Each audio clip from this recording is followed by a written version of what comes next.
So, hey, I'm Laura with the BBC, and today we are, of course, talking Elden Ring and Nightreign. The new game in the series is out, so who better to discuss it with and the franchise with two streamers who are pretty synonymous with the games. In fact, they've made massive streaming careers from them.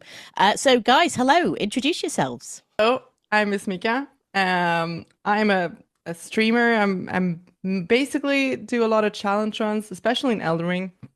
But to be honest, I play pretty much everything.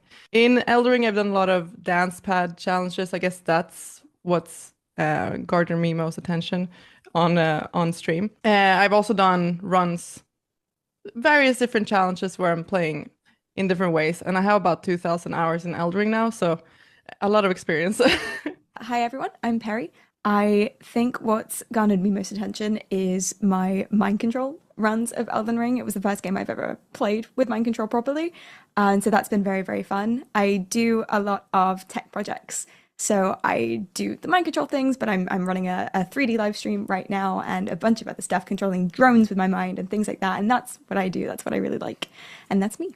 Before we get into sort of Nightreign and Elden Ring in general, what were you both doing before you were streaming Elden Ring? Because obviously you were playing games, you were streaming. Had you both played many FromSoftware games before? So I've played FromSoftware games ever since I started streaming about 10 years ago.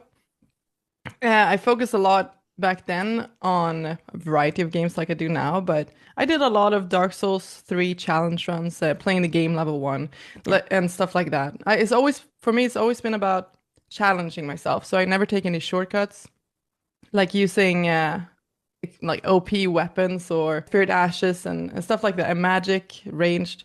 So I always been focused on having this approach of having a challenge where I'm a character with a sword and I'm hitting, maybe without armor, who knows?